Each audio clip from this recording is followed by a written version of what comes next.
Hi, ich bin Lasse, herzlich willkommen auf meinem Kanal und willkommen zu einem neuen Video. Heute schauen wir uns zwei GSSD-Objekte an, die hier im umliegenden Wald liegen, alle recht nah beieinander. Und ich würde sagen, ich melde mich gleich, wenn wir das erste erreicht haben.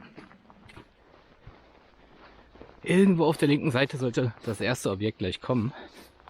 Ja, hier findet man auch immer noch Reste in diesen alten Löchern. Hier war wahrscheinlich mal so geschützte Unterstände drunter.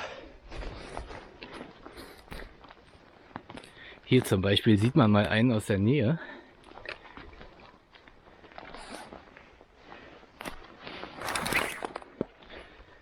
Tarnnetz drüber. Und dann einfach wie eine Fahrzeugkarosserie oder so. Ja, als kleinen Unterstand.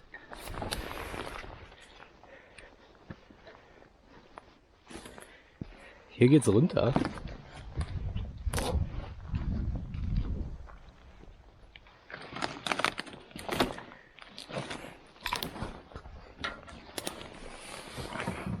Das scheint auch nur so ein ganz kleines Objekt hier zu sein. Man erkennt auch kaum noch was. Das wird aber wahrscheinlich dazugehört haben.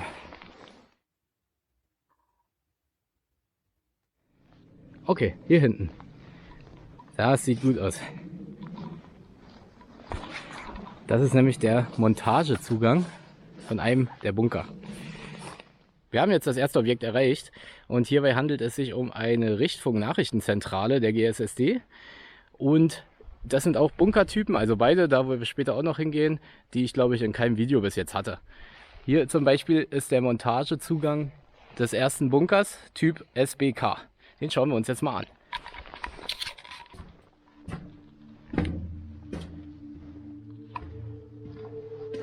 Der SBK ist ein sowjetischer Fertigteilbunker oder beziehungsweise ein Fertigteil für Bunker. Und ja, der besteht hier aus diesen Halbrundungen. Oh, da ist eine Riesenspinne drin.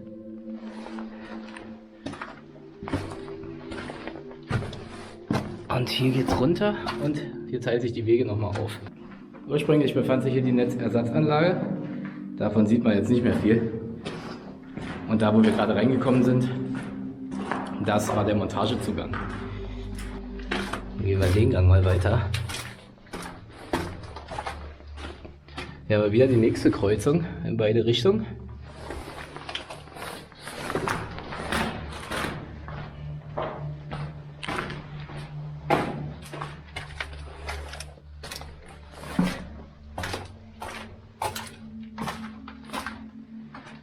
Oh ja.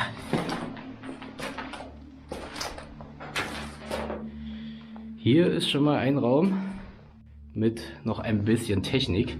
Allerdings wurde hier auch schon angefangen, leider alles zu klauen.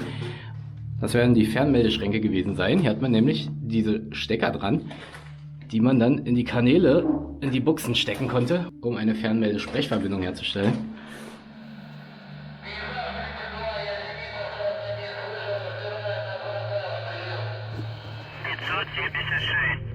Und hier unterm Schaltschrank haben wir noch eine Batterie stehen.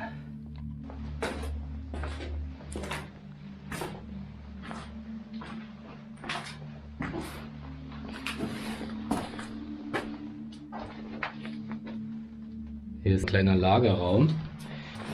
Hier wäre dann wahrscheinlich wieder ein Notausgang vielleicht. Ach, der ist sogar offen. Da wären wir sogar auch reingekommen.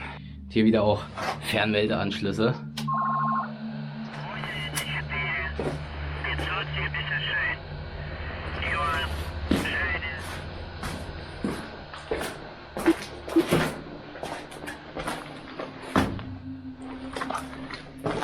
Hier haben wir auch noch alte Gerätschaften stehen. Leider auch schon ausgeschlachtet, größtenteils. Das könnte vielleicht auch für die Fernmeldetechnik gewesen sein. Er hat hier ganz große Stecker mit vielen Pins. In dem Abschnitt schaltet es auch richtig gut. Könnte sein, dass da drüben eher die Funksprüche gemacht wurden, da wo eben die Holzvertäfelung war.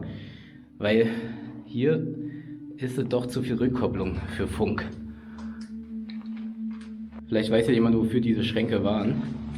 Dann schreibt es gerne mal in die Kommentare.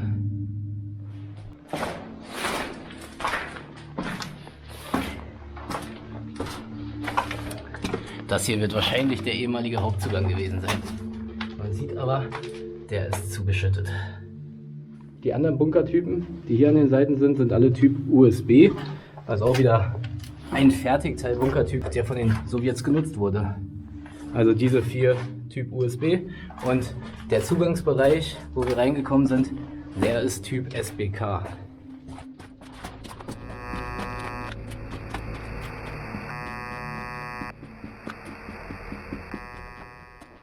Und damit lassen wir den ersten Bunker hinter uns. Ich bin schon auf dem Weg zum anderen Komplex, den ich euch noch zeigen will. Der ist nochmal knapp 1 Kilometer weg von hier. Und dann sehen wir uns gleich wieder. Hier sieht man auch noch ein paar Überreste von damals. Ein altes Tarnnetz. Und hier hinter ist schon überall Beton. Eine riesen Fläche mit Betonwänden. Und wenn man genau da durchguckt, dann könnte es sein, dass das schon zum Bunker gehört. Machen wir uns mal auf den Weg darüber.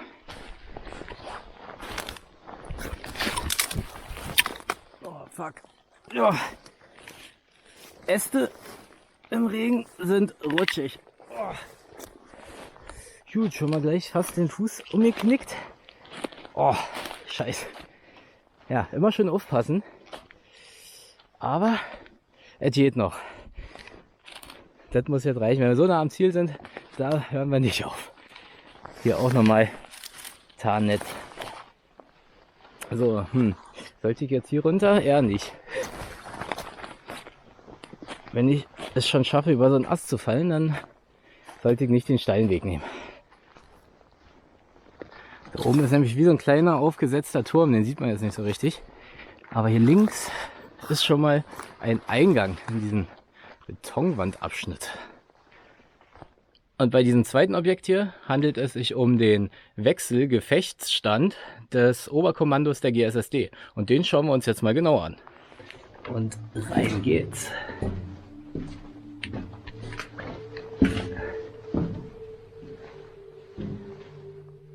Hier ist schon mal die erste Tür.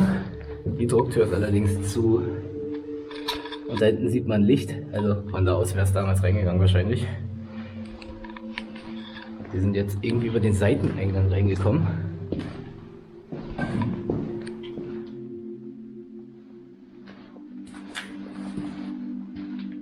Ja, wirklich scheint so eine Art Panzerschrank gewesen zu sein.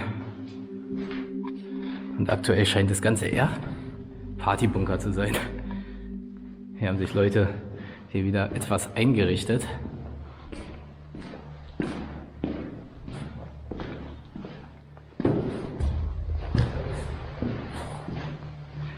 Sieht auf den ersten Blick aber ziemlich leer aus, das ganze Ding.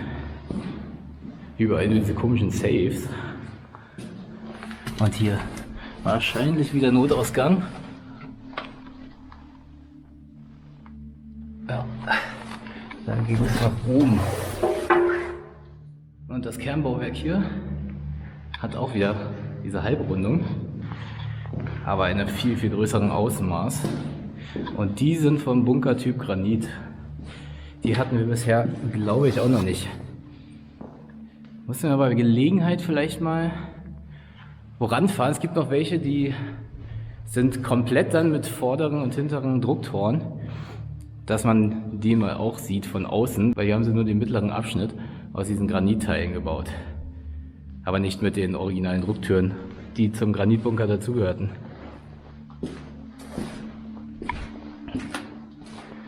Ja, auf den rechten Seiten immer wieder die Räume.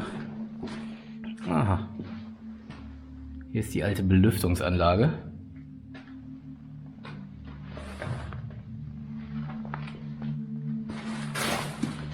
Und noch eine Filterpatrone.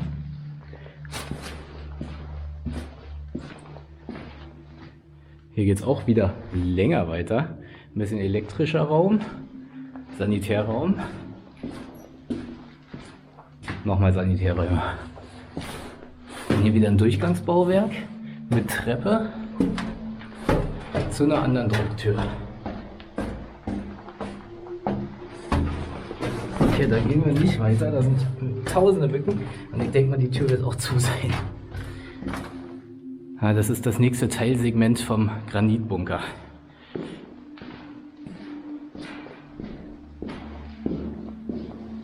Aber leider auch alles leer. Hier war mal eine elektrische Schaltung dran. Da ist aber auch nichts mehr drin. Lässt sich nur noch etwas erahnen, wie es hier damals ausgesehen hat. Und da geht es wieder, ja, vermutlich in den Notausgang.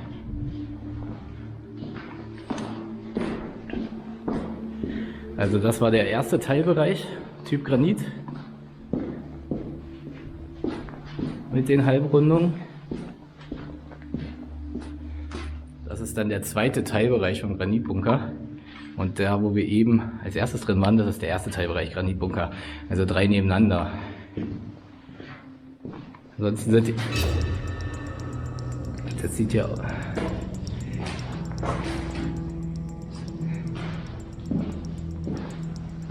Und... Na komm, wir wagen es. Ja. Hat sich jemand irgendeinen Spaß erlaubt hier. Aber im ersten Moment guckt man schon mal komisch. Gut, weiter geht's. Ich denke mal, die Räume sind allerdings auch alle leer. Oh ja.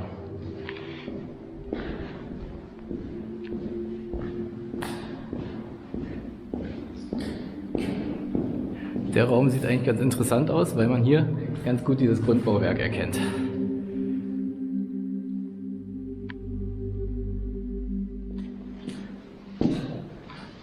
Hier hatte man dann auch wieder so einen kleinen Durchgang und einen anderen Ausgang nach draußen. Dann wäre man hier damals auch ins Objekt reingekommen.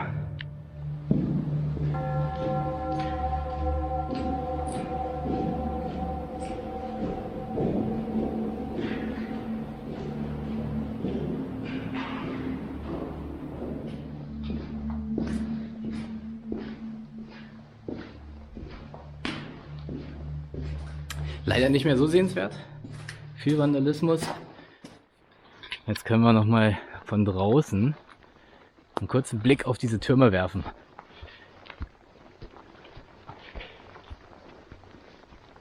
Hier ist nämlich einer zu finden und dort steht auch noch mal einer. Vermutlich einfach für die Belüftung. Ja, hier ging es dann runter. Also 2 Belüftungstürme, würde ich jetzt mal schätzen. Ah, hier scheint noch ein Notausgangsschacht zu sein. Ja, hier neben mir.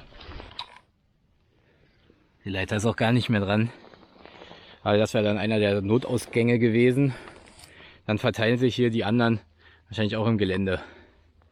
Über die Nutzung der einzelnen Räume lässt sich auch nicht mehr so viel sagen, weil auch kaum Aufzeichnungen vorhanden sind, beziehungsweise der Bunker halt einfach leer steht. Dadurch lässt sich nicht wirklich erahnen, für was die einzelnen Räume waren. Deswegen konnte ich euch leider auch nicht so viel dazu sagen. Sonst kläre ich euch immer gerne etwas mehr auf. Aber vielleicht weiß ja der ein oder andere noch ein bisschen mehr dazu.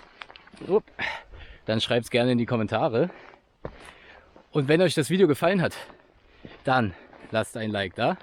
Abonniert den Kanal. Schaut doch auch gerne mal bei Instagram vorbei und dann sehen wir uns zum nächsten Video. Also seid gespannt und bleibt dabei.